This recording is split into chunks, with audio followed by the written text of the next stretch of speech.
En France, le mouvement de soutien aux sans-papiers s'essouffle. Même les associations de défense aux expulsés le reconnaissent.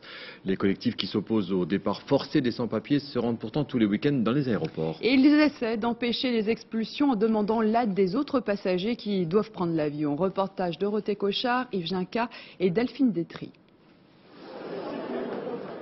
Cet homme va être reconduit à la frontière. Il est isolé dans une salle vitrée. Avec lui quelques paquets. Les petits trésors qui devaient aider à sa nouvelle vie en France. Au guichet d'embarquement, la police enregistre son billet. 1 heure avant les autres passagers, il est emmené. Il sera placé au fond de l'avion, menotté s'il le faut. Cette expérience, Farouk l'a vécue il y a 5 mois.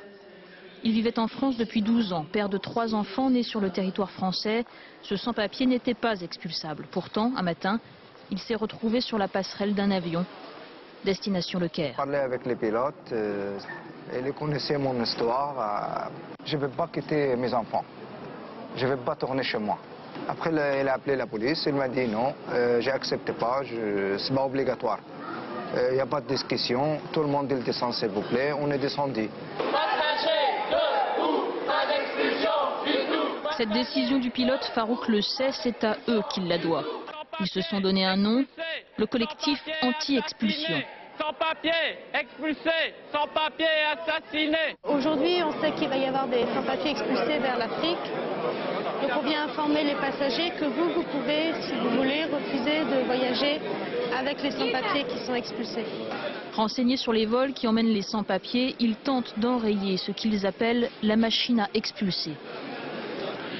Il ne s'agit pas de les combattre, il s'agit avant tout de les informer de ce qui se passe sur leur vol. Un travail de fourmi, d'autant plus difficile qu'avec le temps, le mouvement des sans-papiers s'est essoufflé. Le collectif anti-expulsion se résume aujourd'hui à une trentaine de militants actifs. Certains jours, ils parviennent à différer les expulsions, à les différer seulement parce que, contrairement à Farouk, la plupart des clandestins sont juridiquement expulsables.